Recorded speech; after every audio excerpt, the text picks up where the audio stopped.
That worked? What? Well, everybody can do that. What might I use that for? Well, now I can use it to log into the Truffle Security Slack and the Truffle Security Zoom and all the applications I'm not supposed to have access to anymore. Yeah, we ran out of patience. Boil up with the cold hard hatred.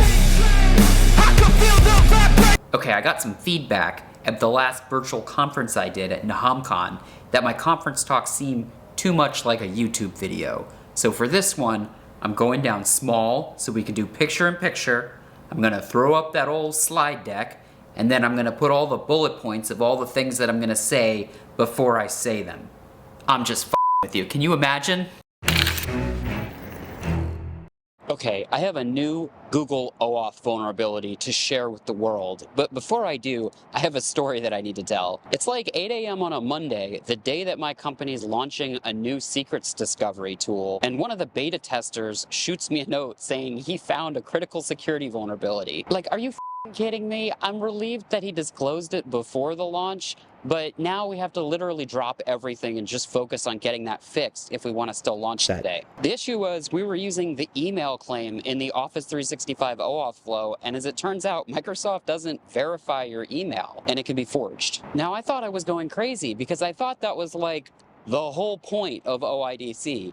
I don't know who you are, so I go to a provider I trust like Microsoft, and Microsoft tells me who you are. That's how I thought all the other OAuth providers did it. So we get it fixed in time, we have a successful launch, and afterwards we decide to do a short blog post crediting the researcher for finding the vulnerability. As I'm writing this blog, I'm thinking to myself, I should show off some other providers that you can trust the email claim for, maybe to throw a little bit of shade on Microsoft. So who do I look at as the bastion of OIDC, of who definitely does it right?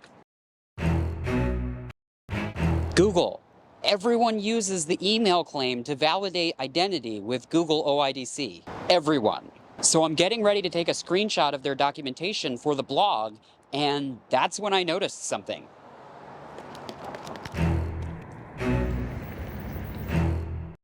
The user's email address may not be unique or suitable as a primary key.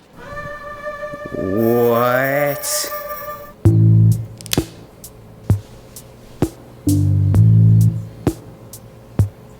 Okay, so normally what happens is you have your service provider, which is like your Zoom or your Slack or some kind of application that's providing you with a service, and they don't want to manage their own form of identity. So they'll defer to identity providers like Google or Microsoft or GitHub, where you already have an account and the service provider can just quickly use OIDC to get an attestation from the identity provider to say, yeah, that person is Jane Doe, and here's her email address. But what does it mean if your identity provider, Google, is telling you that there's more than one Google account that all have the same email address? They're saying you can't use email to identify somebody. But the thing is, everybody, Zoom, Slack, and the entire rest of the universe are doing just that. They're using email addresses to identify people. So how do we make sense of this?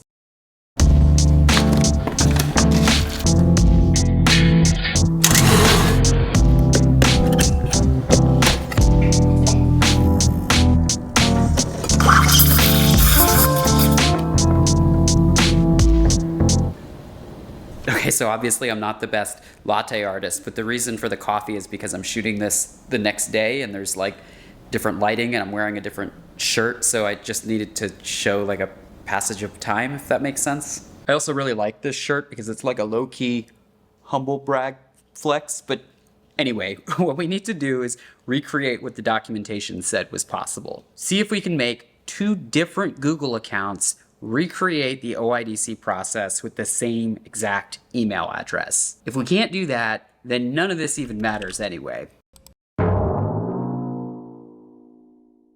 So Google won't let me create two accounts that have the same Gmail address, but I guess that's kind of obvious. But I wonder if you can change your email address of an existing Gmail account.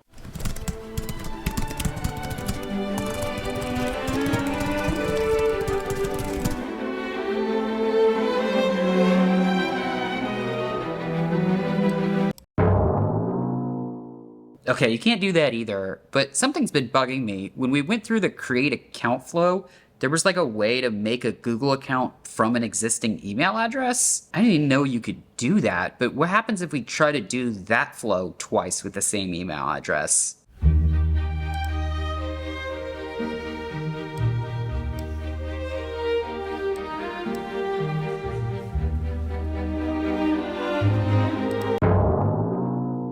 Okay, still can't do that, but before I go any further with the one account I just made, if I try to do an OAuth with this, is it gonna send that email over? Oh, it can. That's wild. So I'm OAuthing right now from a Yahoo email address using a Google OAuth flow. All right, I think I've got the whole picture now.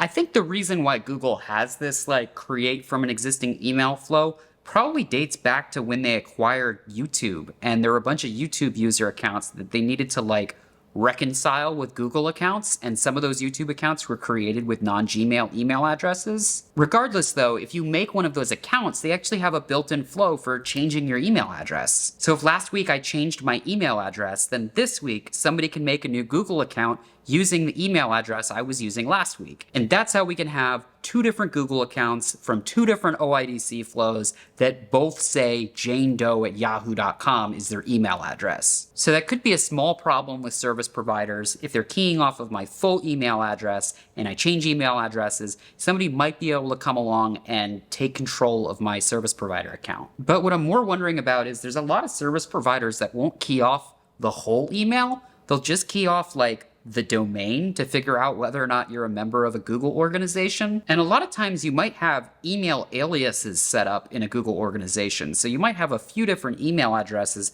that all get forwarded to the same inbox. Like, can we make Google accounts with all of those email aliases? Oh my God, we totally can. Okay, so that makes this a whole lot worse. The IT admin of Truffle Security can offboard my main Google account, but they can't offboard this new account that I just created. So I can keep sending Truffle Security OAuth claims in the email address forever now. I also wonder what happens if you try to create a Google account with a plus sign in it, because usually those are just forwarded to your inbox, but there's no way that's gonna work, right? That worked? What? Well, everybody can do that. So here's the problem, all right? So let's say at some point in the future, I plan on quitting Truffle Security, but ahead of time, on my way out, I make a new Google account with this plus sign in it that I can verify ownership of because all the plus signs get forwarded to my currently active Google account. When I'm gone, I can keep using the new email account that I used, even though I've been offboarded from the Truffle Security organization. What might I use that for? Well, now I can use it to log into the Truffle Security Slack and the Truffle Security Zoom and all the applications I'm not supposed to have access to anymore. See how Zoom and Slack just let me join their team with this new plus sign account that I have? I wonder if there's actually any claim in the Google OAuth flow that lets you determine organization membership. The domain associated with the Google organization the user provided. Are you kidding me? HD? No wonder no one's using that. Why didn't they just name it org or organization? So just to summarize, we now have a reliable way to persist access to a whole bunch of different services that we shouldn't be able to continue to have access for after we're offboarded. I wonder how many services are actually in this boat. It's bad. It's bad. Basically, nobody's using HD. Also, HD is just sending like the raw domain over. It's not sending like an organization ID. So what happens if somebody like deletes their Google org and then later someone else registers that domain and recreate? I'm gonna save that thought experiment for another day. Right now, I think it's time to just start doing some responsible disclosure. I'm gonna start with Google. Maybe there's some big fix that they could push out on their end that would spare all these service providers from needing to change which claims they're validating.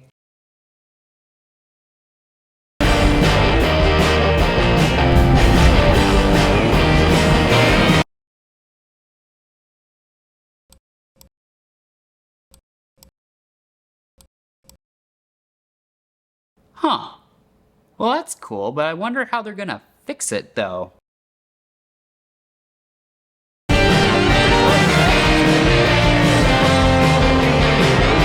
Yeah.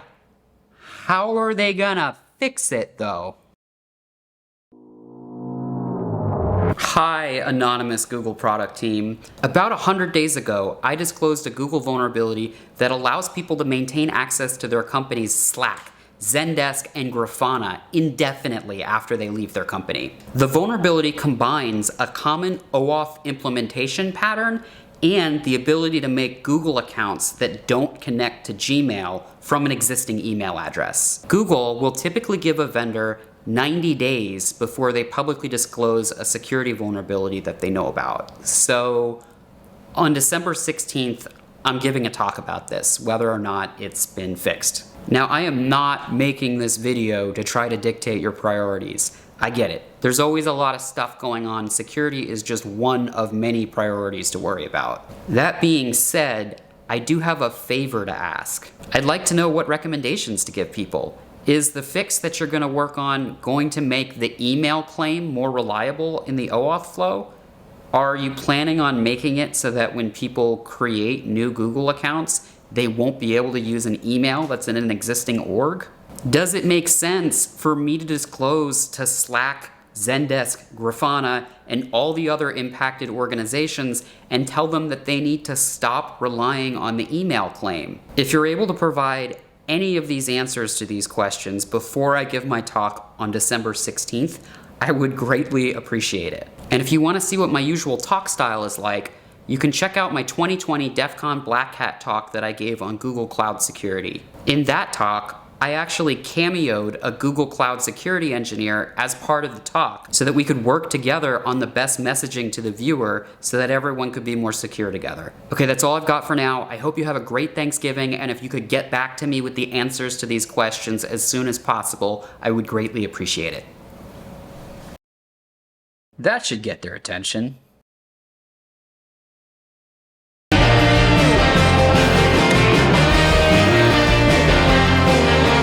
Nothing.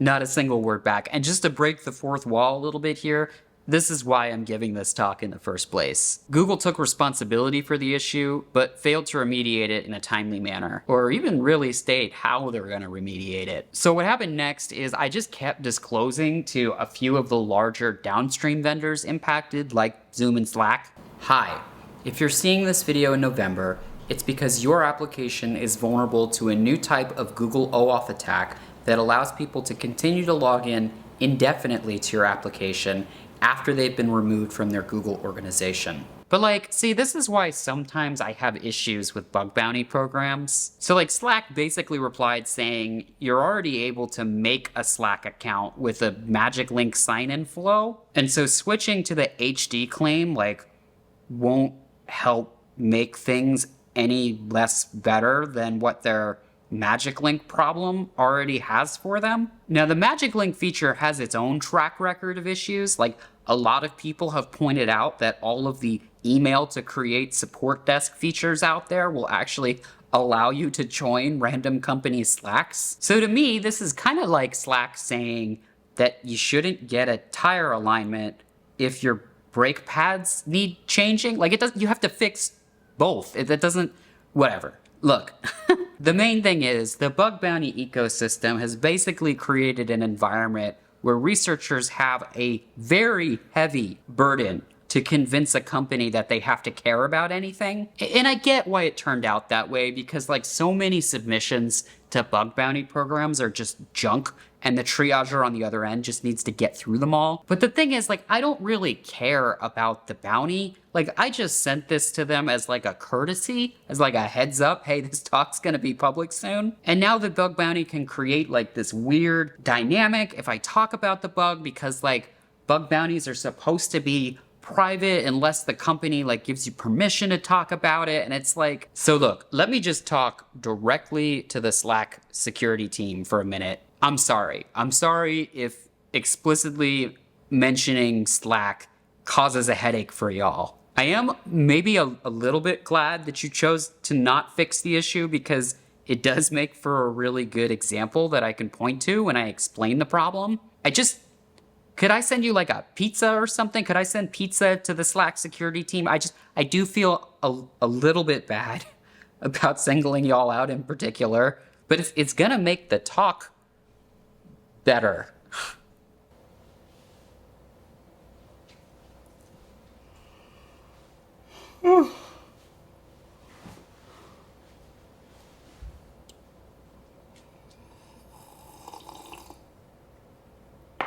Okay, let's kind of just summarize here for a second. There's a new type of Google OAuth bug that allows employees at companies to keep access to their company's service providers like Zoom and Slack indefinitely after they quit or they're fired. Now, there's some remediations that both companies and the service providers of those companies can take advantage of. In some cases, companies can disable Google single sign-on for service providers that are vulnerable. In the case of Slack, you can also disable the login with email feature. What that means if you're a bug hunter is, if Slack continues to not fix these issues, you can potentially file them as misconfigurations against all of the companies that are using Slack if they leave Google single sign-on and email magic link enabled. Now, for service providers, the fix is pretty straightforward. All you have to do is switch from using the email claim to using the HD claim to validate organization membership. Now, one other thing that I noticed while testing is some identity provider aggregators like Auth0 actually were not only not vulnerable, but all of the companies that used Auth0, like OpenAI, for example, were like among the only ones not impacted by this vulnerability. So if you're a service provider, you could consider switching to an identity provider aggregator that will just handle all your OAuth configurations for you and ideally have all of these problems, whether it's with Google or Office 365, just handled for you. Now, there's one other piece that I haven't quite touched on yet, and that's that certain support ticketing systems have like an email to create a support ticket flow. And ticketing systems like Zendesk or Jira can actually allow companies to use their own domain for that email flow. So in certain setups, those features could actually enable a completely external attacker to create a Google account using that email to support ticket flow, and then they can actually start logging into your company's service providers with like no initial access. Now, the last thing I'll mention is I really do think that the best long-term fix is for Google to actually push some major change on their end, rather than companies and service providers having to play this game of like whack-a-mole and weird misalignment of like some service providers owning this issue and some service providers pushing it on you to just disable Google single sign-on. And I did get a commitment from Google that they are going to do something to help fix this, but I didn't really get any specifics about what that's going to be or even like a timeline of when they're going to do it. All right, I feel like I've communicated all the information that I wanted to communicate here, but there's still a bunch of time left over, and conference talks can be pretty prescriptive about needing to be exactly 30 minutes long. So for the rest of the time, I'm just gonna sit here listening to relaxing music, drinking my coffee. So if you want, grab your own hot beverage of choice and join me to unwind a little bit for a few moments of Zen.